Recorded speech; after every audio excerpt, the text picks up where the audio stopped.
vamos a ver el uso medicinal de las plantas. En este caso vamos a ver cómo históricamente todas las sociedades ancestrales y hasta la fecha siguen utilizando las plantas con fines curativos. Vamos a encontrar a lo largo de la historia de estas sociedades, por ejemplo, Egipto, China, India, que existieron varios registros del uso medicinal de las plantas.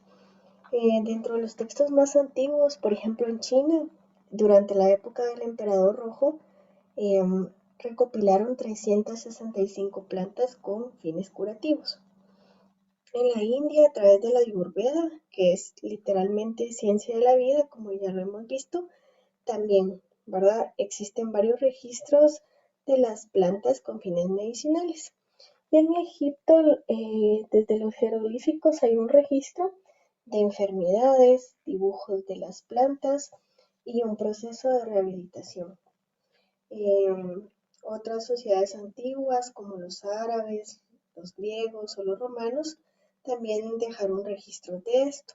Lo interesante de estos textos, cuando se revisan, es que plantas que todavía se utilizan, por ejemplo la manzanilla, el jengibre, el olivo, el perejil, ya eran utilizadas en esa época y con los mismos fines.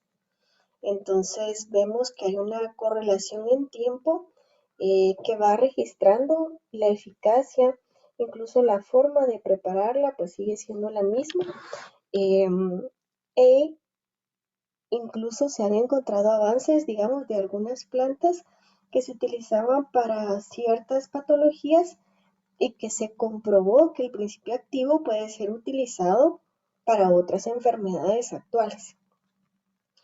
En el caso de nosotros, uno de los textos que se registran, digamos, más antiguos es el Códice Badiano. Les hablaré posteriormente de él, pero digamos, la población maya también ha utilizado siempre, digamos, las plantas con fines curativos, ¿verdad?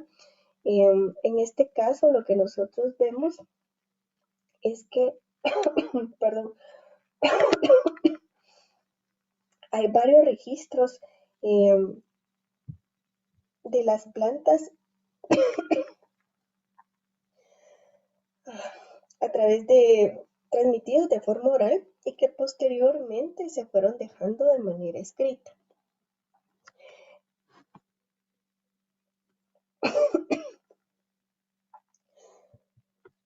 En nuestro caso, como les mencionaba, podemos encontrar el Códice Badiano, ¿verdad? El Códice Badiano también es conocido como el libro de las hierbas medicinales de los indios, así literalmente se le denominó por mucho tiempo.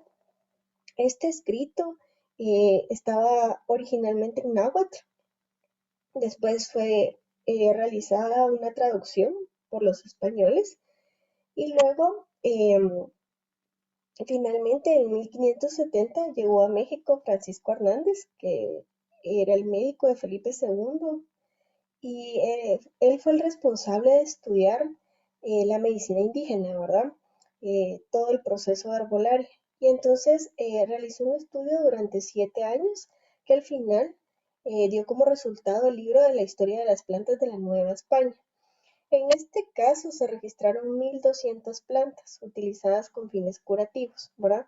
Entonces vemos que siempre la naturaleza nos ha acompañado no solo a nivel preventivo, sino a nivel curativo.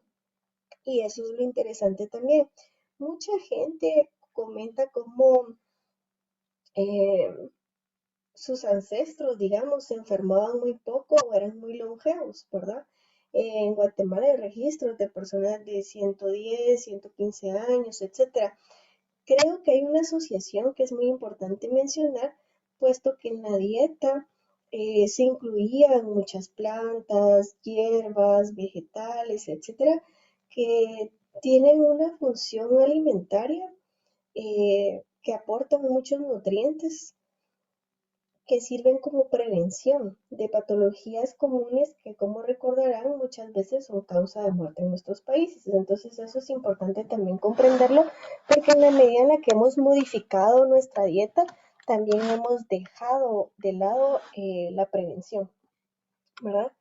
Y un dato que a mí me parece sumamente interesante es que si ustedes revisan todos los textos sagrados, que en Guatemala la mayoría de la población tiende a ser cristiana, entonces en la Biblia, tanto en el Antiguo como en el Nuevo Testamento, también hay registros de plantas con fines curativos, pero también lo vamos a encontrar en textos gnósticos, en el Zohar, etcétera, ¿verdad?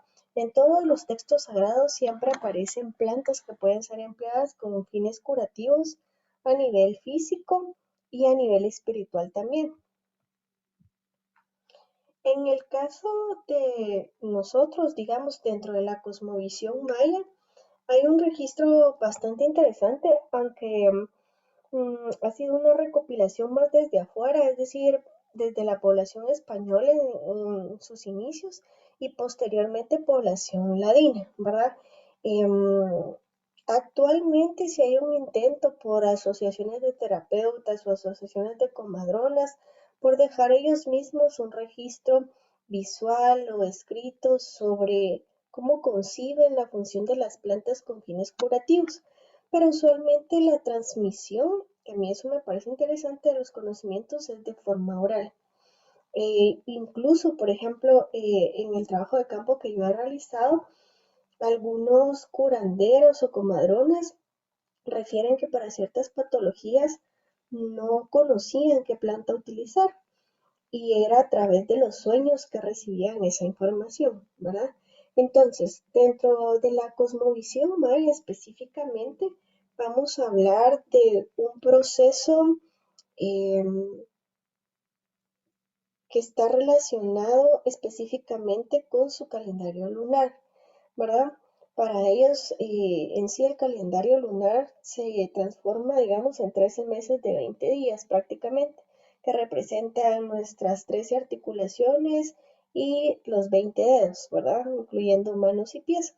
Entonces ellos llevan ese calendario según la luna y por lo tanto la agricultura, la siembra y la cosecha también va asociada a ese calendario. Las plantas medicinales también. Entonces, para ellos, el momento en el que se siembra una planta o el momento en el que se cosecha, sí es muy importante, porque el sol y la luna influyen en esas propiedades curativas, ya sea a favor o en contra. También eh, la condición emocional de la persona que lo siembra o lo cosecha, ¿verdad? Entonces, eso es muy importante. Para ellos el momento más propicio si uno quiere utilizar una planta con fines curativos es en luna llena, ¿verdad? De hecho, es el momento en el que ellos aprovechan para cortar, digamos, sus plantas y ponerlas a secar o hacer los preparados porque piensan que es una conexión con la abuela luna, ellos la denominan así, en donde está en su máximo esplendor, pero que también tiene una influencia en el agua, en las emociones y en todo lo que acontece en la tierra, ¿verdad? Entonces es el momento más propicio. El momento menos propicio es la luna nueva. Para ellos, durante la luna nueva se reduce la eficacia del uso medicinal de las plantas. También, por ejemplo, se le asocia a la luna nueva a un momento emocional complejo para el ser humano, ¿verdad? Entonces eso es muy importante porque eh, para ellos sí es fundamental hacerlo correctamente, ¿verdad? Y otro aspecto que sí registra la población maya es que hay tierra fría y hay tierra caliente.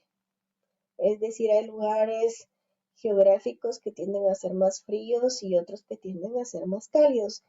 Y así también hay plantas y frutos que obtienen su mayor beneficio en cierta tierra, ¿verdad? Por ejemplo, el maíz, y efectivamente se ha comprobado que es así, es más suave y se puede conservar por más tiempo cuando ha sido sembrado en tierra fría. Em, La sábila también, ¿verdad? Se considera que sus propiedades y su conservación es mejor cuando ha sido plantada en tierra fría. En tierra caliente funcionan bien la manzanilla, la hoja de naranja, o sea, la naranja en sí, ¿verdad? Em, las cuales se pueden considerar también plantas frías y calientes. Entonces, eso es importante. Hay otras que tienden a ser más neutrales, como la jacaranda y el apazote, ¿verdad? Que para ellos son tierras templadas. Bueno, ¿por qué y cómo curan las plantas? Como les decía, ustedes van a encontrar que la medicina tradicional ha existido en todas las sociedades antiguas y se mantiene hasta la fecha. Eso implica que vemos cierta eficacia. Tiene que haber una asociación entre el diagnóstico, tratamiento y cura, al menos en la mayoría de casos, como para que la gente le siga dando legitimidad. A mí lo que siempre me impresiona es que la mayoría de la población terapeuta, curanderos y comadronas son los que principalmente utilizan las plantas, pero también, por ejemplo, un asquí la va a utilizar para una ceremonia.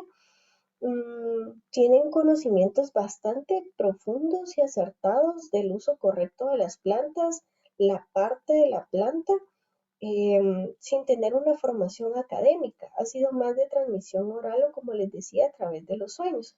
Sin embargo, nosotros sí tenemos un recorrido histórico que nos permite conocer la funcionalidad de las plantas. Por ejemplo, Mm, la ciencia, digamos, el modelo biomédico proviene principalmente de la antigua Grecia. Entonces ahí vamos a encontrar a Hipócrates, que de hecho nosotros lo nombramos el padre de la medicina, ¿verdad?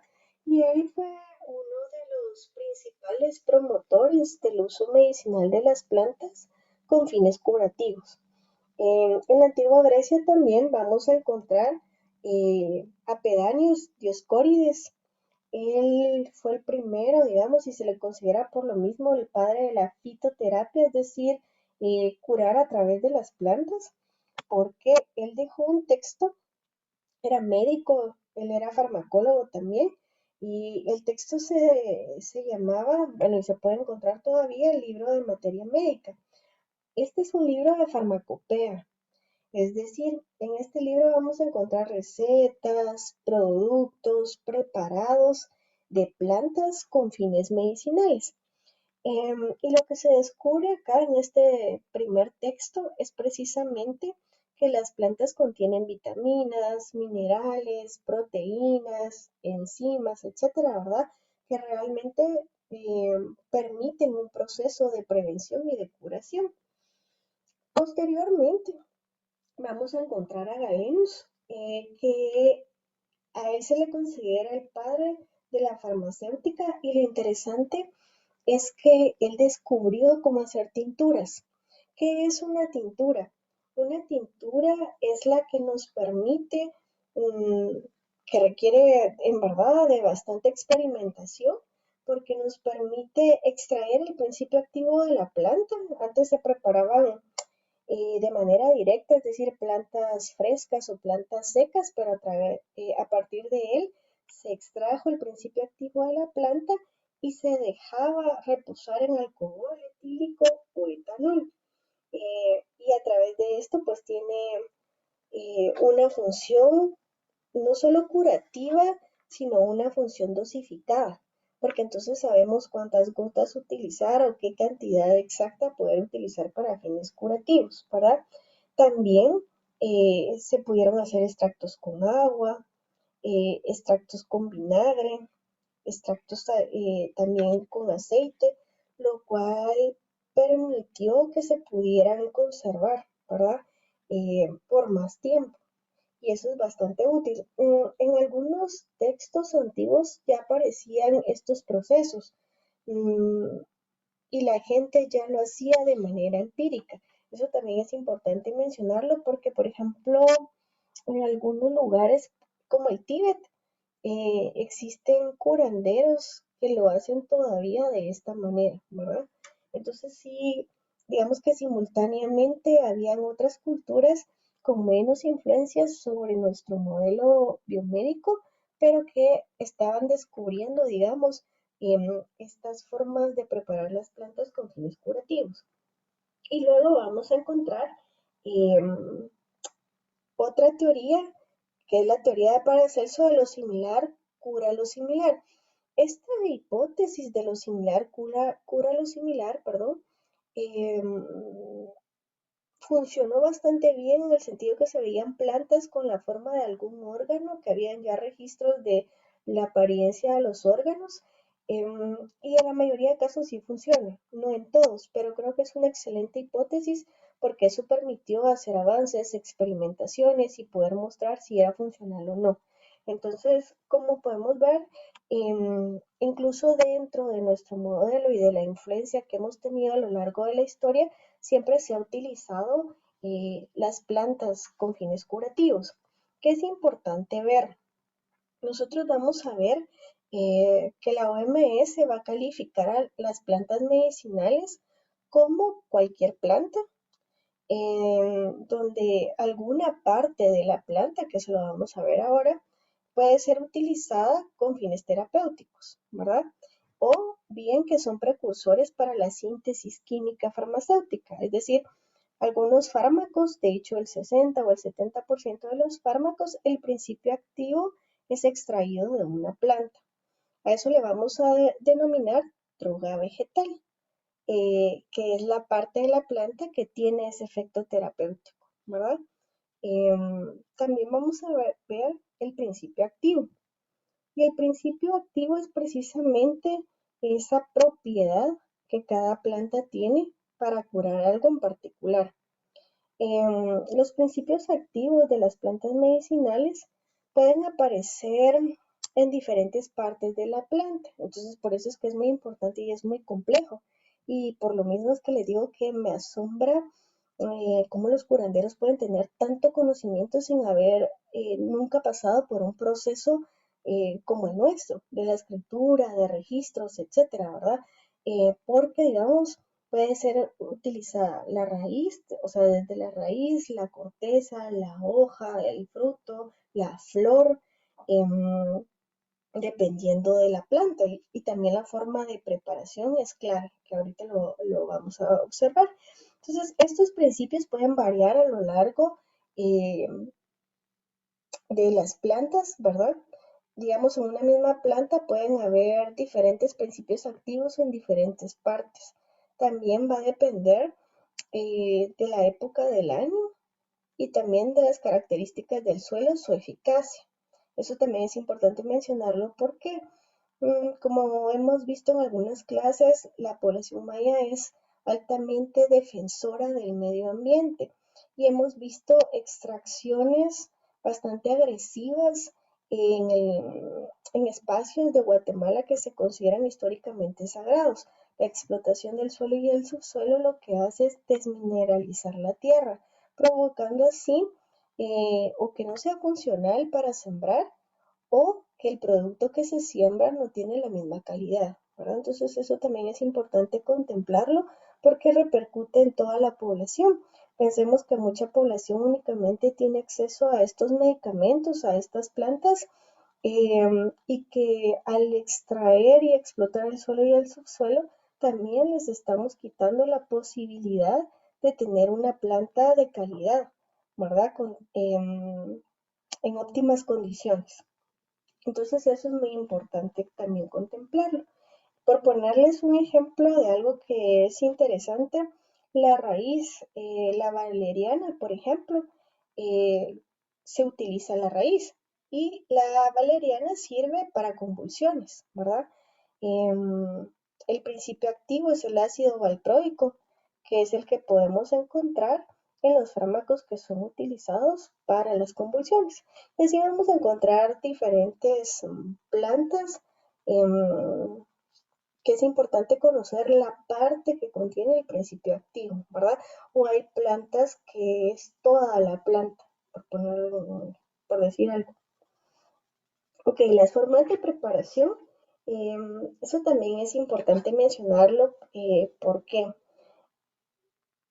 Hay que conocer cómo se prepara una planta de la forma adecuada para poder optimizar los beneficios de la planta. Si nosotros la preparamos mal, vamos a reducir su eficacia, ¿verdad? En algunos casos más que en otros, pero sí es importante comprender eso. Además, es importante reconocer que si tienen márgenes amplios de toxicidad, es decir, habría que consumir muchísima cantidad de algunas, por ejemplo, el ajo. El ajo sirve para, es un antibacteriano, por ejemplo, em, y se utiliza un diente, el cual debe de ser machacado. Esa es la forma correcta, ¿verdad? La gente lo consume como que si fuera pastilla, pero la forma correcta es machacarlo, por ponerles un ejemplo. Para que produzca algún daño, se podrían consumir 5 cabezas de ajo. Eso es poco probable que alguien lo haga. Entonces, sí tienen amplios márgenes de toxicidad la mayoría de plantas, pero de todas maneras es importante conocerlo. Eh, yo creo que el mensaje es entender que no hay nada que sea inocuo, ¿verdad? O sea, que no produzca un daño. Todo depende de la dosis, ¿verdad? Entonces sí es importante conocerlas. Y las formas de preparación lo que nos permiten es aprovechar esos principios activos. Pueden haber diferentes métodos y por lo tanto es importante eh, conocer la forma correcta de utilizar cada una de las plantas. Algunas plantas sí se pueden utilizar de diferentes formas y eso también es el beneficio de utilizar la planta directamente. Por ejemplo, hay algunas cuyo principio activo se obtiene a través de la extracción de aceites. La almendra, los olivos, el durazno, el maní, el sapuyul, son oleosos, ¿verdad? Entonces, en este caso lo que se hace es extraer el aceite. Puede ser por arrastre de vapor, es decir, se pone en cocción. Usualmente se pone una manta que pueda extraer a través del vapor el aceite, o bien hay algunas plantas que tienen semillas oleaginosas, ¿verdad? Que uno lo puede ver. Si uno las mastica, lo puede sentir, ¿verdad? En algunos casos que se pueden masticar. Entonces, que tienen propiedades medicinales y que por prensado, digamos, se obtiene este aceite. Y eso es sumamente útil, sobre todo para tratar patologías externas, es decir, sobre la piel, ¿verdad? Otra forma externa de poder utilizar las plantas es el cataplasma y el emplasto. El cataplasma y el emplasto son utilizados principalmente para heridas, quemaduras, dolores musculares, algunas alergias, em, o como complementarios para tratamientos internos. Por ejemplo, se utilizan para dolores estomacales, mm, principalmente, ¿verdad? Entonces, ¿cómo se prepara? El cataplasma lo que se hace es triturar la parte que se utiliza de la planta, ¿verdad? Esta parte se calienta y se aplica directamente en la zona afectada. En el caso del emplasto, lo que se hace, porque el emplasto permanece, digamos, por más tiempo directamente en el cuerpo, se intenta hacer una pasta que pueda quedarse adherida al cuerpo. Entonces se puede mezclar el principio activo de la planta con alguna harina, ¿verdad? De consumo, de las que se utilizan en cocina, y esta pasta se va a aplicar sobre la zona. En las comunidades mayas lo que yo he visto es que la mezclan con pan francés y lo colocan sobre la zona afectada, ¿verdad? En el caso de los niños, por ejemplo, si hay algún niño que tiene algún problema estomacal, lo que se hace es un emplasto de apazote. El apazote tiene bastantes propiedades, es la hoja la que se utiliza, se calienta, se machaca, se mezcla, con pan francés y lo colocan sobre el vientre del niño, ¿verdad? Y es funcional, ¿verdad? Sí se ha comprobado su eficacia.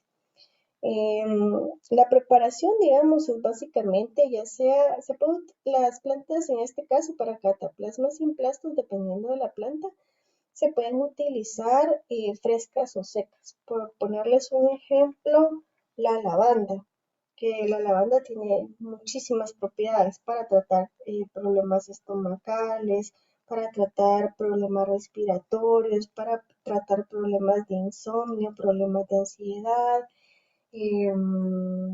y problemas de la piel, dermatológicos, ¿verdad? O sea, tienen muchísimas propiedades. Entonces, en este caso se puede utilizar, por ejemplo, fresca o seca. Y entonces lo que se hace es que se lavan, ¿verdad? Con agua abundante, se trituran y se hace la pastita. Entonces, usualmente se colocan dentro de un paño de algodón, preferentemente, y ya se colocan sobre el área afectada, ¿verdad? Y como les decía, pues también pueden utilizarse secas. Lo que varía aquí es la cantidad eh, y el tiempo, digamos, algunas se pueden poner a cocción y otras a infusión. Entonces ahorita vamos a ver cuál es la diferencia. En el cocimiento, usualmente son partes de las plantas más duras. Por ejemplo, si se utiliza la raíz, eh, pensemos en algunos como el jengibre. mm, en este caso que están viendo ahí en la imagen es guayaba. La guayaba tiene bastantes propiedades. Bueno, voy a poner este ejemplo de la guayaba. Por ejemplo, la guayaba se utiliza en pacientes diabéticos para regular el azúcar. Lo que se utiliza es la hoja. Entonces, la hoja sí hay que cocerla. También se utiliza para bronquitis, se utiliza para tos, se utiliza para bajar de peso, también se utiliza para dolores de muelas, entonces hay que cocerla. Em, el cocimiento significa que ponemos agua a hervir básicamente, ¿verdad?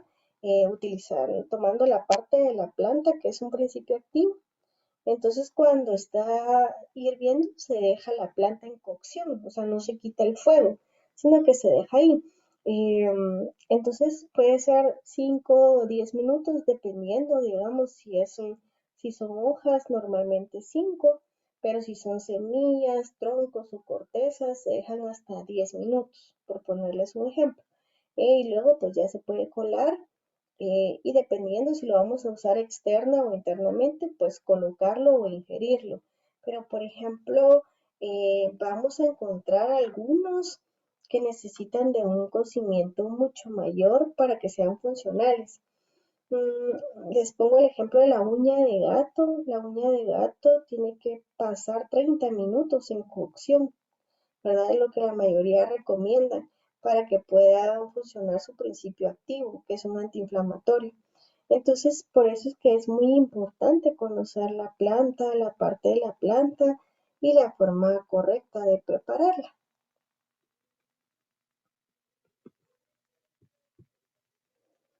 Las compresas, en el caso de las compresas, usualmente son plantas que pasan por un proceso de cocimiento o de infusión, ¿verdad? Es decir, lo que obtenemos es ya el agua con el principio activo de la planta, ya se coló, ya se eh, puso a cocción o a infusión la planta, perdón, y lo que vamos a utilizar es ese líquido, ¿verdad? Entonces lo que se hace es que se remoja un paño, usualmente de algodón, ¿verdad?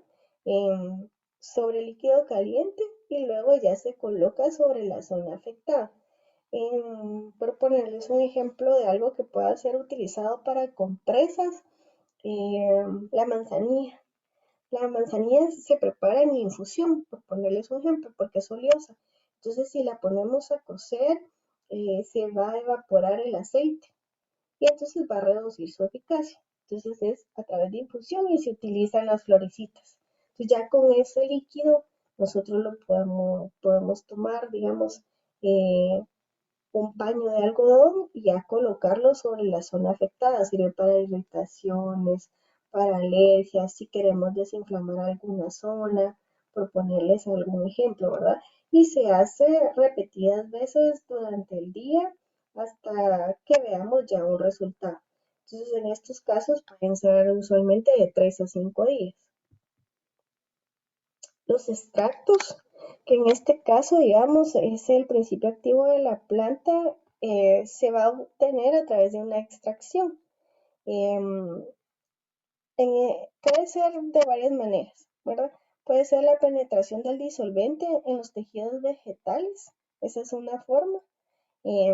Y Rosemary y también Isis en años anteriores les han enseñado a hacerlo porque hacíamos productos medicinales. También puede ser una disolución de sustancias extraíbles o la difusión de sustancias extraíbles, ¿verdad? Que están disueltas fuera de la célula vegetal. Entonces, la forma más frecuente es por maceración. Esa es la forma más frecuente en la que nosotros vamos a obtener el principio activo. Em, Otros métodos podrían ser a través de un tubo, ¿verdad? Em, También es importante en este caso hablar de las formas en las que lo podemos hacer, pueden ser a través de algún solvente. El extracto, la ventaja, como les decía, es que se pueden dosificar a través de gotas, ¿verdad? Lo que se requiere es una mínima cantidad para poderlo emplear y se puede utilizar dependiendo de la planta de, con presentaciones diferentes. Es decir, podemos hacer pomadas, podemos hacer jarabes, podemos hacer cremas, etcétera, ¿verdad? A través del extracto de la planta. Y la infusión. La infusión, a diferencia del cocimiento, es que vamos a preparar el agua, digamos, y ya una vez que hirvió, lo que se hace es apagar el fuego y ya se coloca la planta y se deja pues de 5 a 10 minutos, ¿verdad? Entonces, esa es la diferencia y eso es muy importante como les ponía el ejemplo de la manzanilla, ¿verdad? Pues, cosas como la uña de gato, la valeriana, etcétera, necesitan un proceso de cocimiento, pero otras plantas, normalmente las plantas que tienden a ser oleosas, es decir, que sueltan aceites, tienden a ser mucho más funcionales a través de la infusión. Y esa va a ser la diferencia. Entonces, ya lo que se hace, pues es prepararla, dejarla reposar y luego consumirla en forma de té. Y pues dependiendo de la patología y de la planta, van a ser las tomas diarias y el tiempo que se utilice.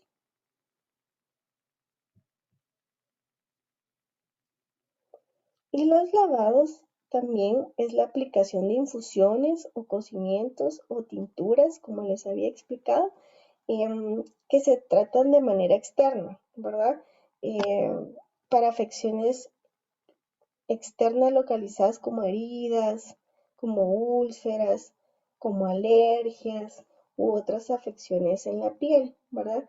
Entonces la forma de preparación es a través del cocimiento o la infusión, se toma, digamos, ya el líquido y se aplica en forma de baño. Es como tomar unas duchas, entonces lo que normalmente se recomienda es que las personas se bañen y posteriormente se hagan un lavado con esas plantas, porque la recomendación muchas veces es que se deje en esa zona, o sea, no hay que limpiarla ni hay que lavarla nuevamente, ¿verdad?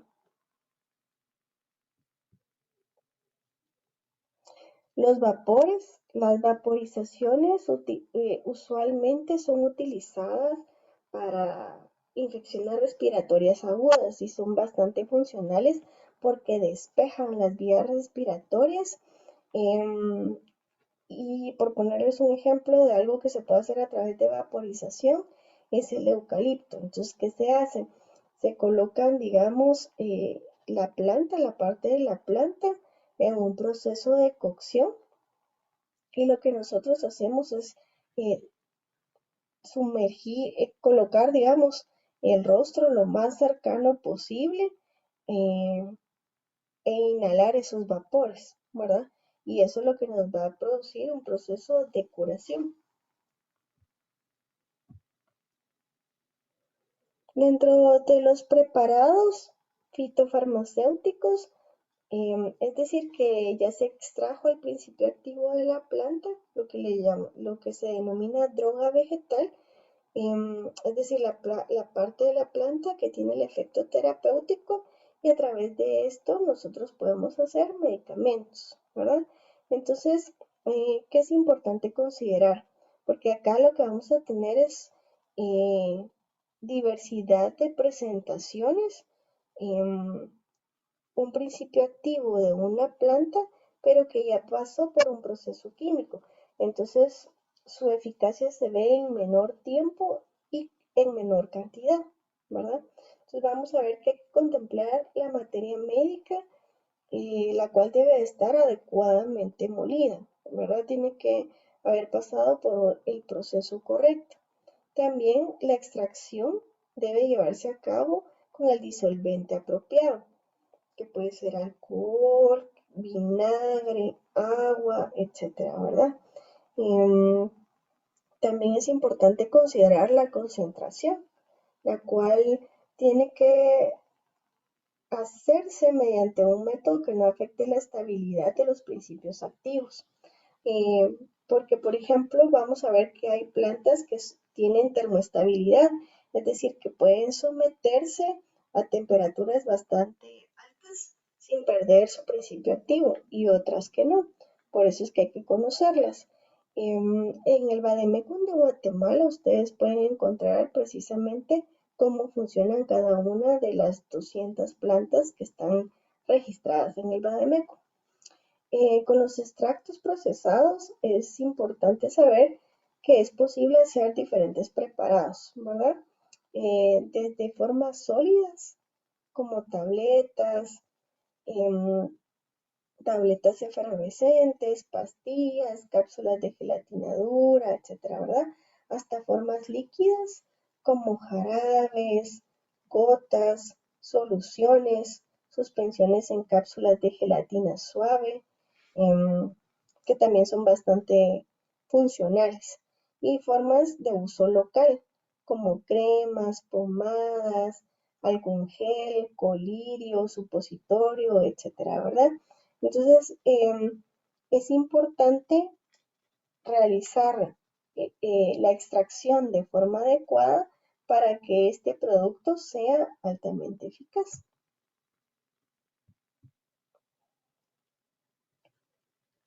Y otro aspecto que es importante y que yo les había dicho al principio es que antiguamente las plantas estaban incorporadas en la dieta. Es, Era parte de la prevención, ¿verdad? Entonces eso es importante considerarlo, replantearlo y analizarlo porque es algo que nosotros hemos ido perdiendo.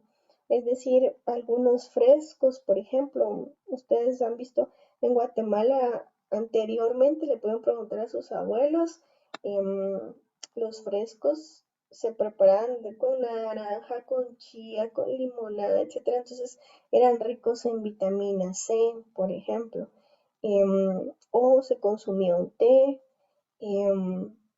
con alguna planta, ¿verdad? Que eso es importante considerarlo. Em, en ensaladas, aunque la población maya no consume muchas ensaladas, pero digamos algunos preparados de vegetales, pues también tenían plantas con principios activos. Em, y en otras culturas, por ejemplo, en la medicina ayurvédica, la dieta cotidiana tiene fines curativos, ¿verdad? O sea, ellos sí son conscientes que dependiendo de nuestras características fisiológicas y de nuestra condición anímica, va a ser el tipo de dieta que nosotros necesitamos para mantener una estabilidad. También en China hablan de una dieta yin o yang, es decir, algunos alimentos que nosotros podamos consumir para mantener un equilibrio físico, pero también para mantener un equilibrio emocional. Y eso es algo que nuestra sociedad se ha perdido bastante. Si nosotros reflexionáramos, hiciéramos algún estudio de qué es lo que nosotros consumimos diariamente, vamos a ver que pocas veces consumimos alimentos frescos. Podríamos hacer la prueba, ¿verdad? Estoy suponiendo. eh, no significa que sea así, pero también muchas veces esos productos los consumimos fuera de temporada. Y en las culturas antiguas se consideraba, digamos, que lo que producía la tierra, digamos, si nosotros estamos en Guatemala, en cierta zona en particular, era precisamente lo que nuestro organismo necesitaba como una forma de mantener el equilibrio y la armonía, ¿verdad? Entonces, si estamos aún consumiendo productos como frutas, vegetales, etcétera, pero no son principalmente de temporada, mm, no se está realizando una dieta con fines preventivos y curativos, ¿verdad? Y acá, como pueden ver en esa imagen, está la teoría que les había mencionado antes de Paracelso, de lo similar cura lo similar, ¿verdad? En donde vamos a ver ciertas plantas asociadas a algunos órganos en particular. Y como les decía, pues la mayoría se ha mostrado que efectivamente es así. Directamente funcionan principalmente para ese órgano o para tratar patologías ubicadas en ese órgano.